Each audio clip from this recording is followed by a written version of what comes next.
মাই dear student আৰু এটা নতুন ভিডিঅ'লৈ মই তোমালোকক সকলোকে স্বাগতম জনাইছোঁ। ছাত্ৰ ছাত্ৰীসকল, এই ভিডিঅ'টোৰ জৰিয়তে আমি শিকিবলৈ গৈ আছোঁ ভগ্নাংশৰ এটা প্ৰকাৰ সমতুল্য ভগ্নাংশৰ ওপৰত।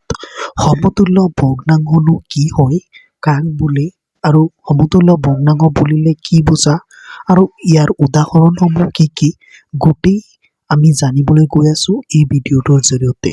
তো তোমালোকে ধুনীয়াকৈ ভিডিঅ'টো শেষলৈকে চাই থাকা। তো আমাৰ মনলৈ প্ৰথমতে প্ৰশ্ন আহিব যে সমতুল্য ভগ্নাংশ কাক বোলে, সমতুল্য ভগ্নাংশ কি, বা সমতুল্য ভগ্নাংশ বুলিলে কি বুজা। তো এইটোৱে আমি প্ৰথমতে জানিম। তো চোৱা, মই কুৱেশ্যন আকাৰে লিখি লৈছোঁ সমতুল্য ভগ্নাংশ কাক বোলে। তো চোৱা, যিবোৰ ভগ্নাংশৰ লব আৰু হৰ ভিন্ন হ'লেও সিহঁতৰ মান সদায় একে থাকে তেনে ভগ্নাংশবোৰক সমতুল্য ভগ্নাংশ বোলে। তো ভগ্নাংশৰ সদায় দুটা সংখ্যা থাকে, এটা লব আৰু এটা হৰ, ওপৰৰটো লব তলৰটো হৰ। মানে দুটা সংখ্যা যদি বেলেগ বেলেগো থাকে সিহঁতৰ ৰিজাল্টটো সদায়, ভেলুটো সদায় একেই থাকিব। ঠিক আছে, ভেলুটো সদায় একেই থাকিব। তো তেনেকুৱা ভগ্নাংশবোৰকে সমতুল্য ভগ্নাংশ বুলি কোৱা হয়। ধৰি লোৱা ভগ্নাংশ চাৰিটা দিয়া আছে, তো গোটেইকেইটাৰ ভেলু ৰিজাল্টটো একেই হয়, তেনেকুৱা ভগ্নাংশবোৰক সমতুল্য ভগ্নাংশ বোলে।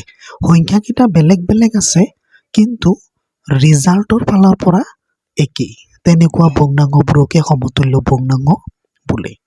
তো যদি আমি উদাহৰণ চাওঁ তো আমাৰ বুজিবলৈ সুবিধা হ'ব আৰু আমি সুন্দৰকৈ বুজিব পাৰিম। তো চোৱা, কেইটামান সমতুল্য ভগ্নাংশৰ উদাহৰণ দিয়া। তো উদাহৰণ দিলে আমি সুন্দৰভাৱে বুজি পাম। তো চোৱা, তলত কেইটামান সমতুল্য ভগ্নাংশৰ উদাহৰণ দিয়া হ'ল। তো উদাহৰণসমূহ কেনেকুৱা ধৰণৰ আমি চালে আৰু সুন্দৰভাৱে বুজি পাম সমতুল্য ভগ্নাংশ কিনো হয়। তো চোৱা, এটা ভগ্নাংশ আছে 1/2। 1/2 এইটো আমি আৰু কমাব নোৱাৰি, কাটাকুটি কৰিব নোৱাৰি, এইটোৱে হ'ব 1/2। তো চোৱা, ইয়াৰ তলত আৰু এটা ভগ্নাংশ আছে 2/4।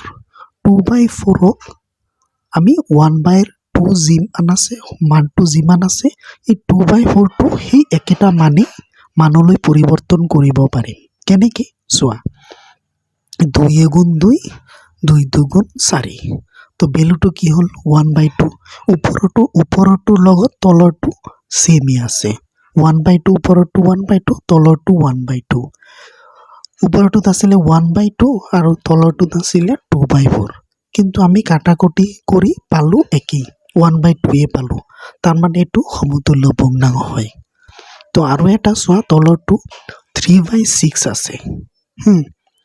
3/6 আছে। তো এইটো যেতিয়া আমি কাটাকুটি কৰিম 1/2য়ে ওলাব পাৰিম। কেনেকৈ? 3 × 3 3 2 × 6, তো ৰিজাল্টটো 1/2য়ে আহিল। তো এইটো সমতুল্য ভগ্নাংশত হয়। ইয়াৰ তলতো চোৱা 4/8 আছে, এইটো আমি কাটাকুটি কৰি 1/2 পাব পাৰি। কেনেকৈ? 4 × 4 4 2 × 8, তো এইটোৰ ৰিজাল্টো আমি 1/2 পালোঁ। তাৰমানে সমান সমান ওলাই আছে গোটেইকেইটা, তাৰমানে এইটো সমতুল্য ভগ্নাংশ হয়। তলতো চোৱা 5/10 আছে, এইটো আমি 1/2 পাব পাৰি। কেনেকৈ? 5 × 5 5 2 × 10, এইটো আমি ৰিজাল্টটো পালোঁ 1/2। তো চোৱা, ভগ্নাংশৰ মানবিলাক বেলেগ বেলেগ আছিল কিন্তু আমি ভেলুটো পালোঁ সমান, ৰিজাল্টটো সমান পালোঁ। তাৰমানে এইকেইটা সমতুল্য ভগ্নাংশ হয়। মানে যদি 5টা ভগ্নাংশ দিয়া থাকে বা 3টা দিয়া থাকে, সংখ্যাকেইটা যদি বেলেগো হয়, লব আৰু হৰৰ সংখ্যাকেইটা যদি বেলেগো হয়, কিন্তু ভেলুটো সমানেই, ৰিজাল্টটো ছেম থাকিব। তো তেনেকুৱা ভগ্নাংশবোৰকে কি বোলে? সমতুল্য ভগ্নাংশ। তো মোক লাগিছে তোমালোকে সুন্দৰভাৱে বুজি পাইছা যে সমতুল্য ভগ্নাংশনো কি হয়, কাক বোলে, আৰু ইয়াৰ উদাহৰণসমূহ কেনেকুৱা ধৰণৰ। তো মোক লাগিছে তোমালোকে সুন্দৰভাৱে বুজি পাইছা। তো এনেকুৱা ধৰণৰ ভিডিঅ' চাবলৈ মোৰ এই চেনেলটো ছাবস্ক্ৰাইব কৰি ৰাখা। ধন্যবাদ।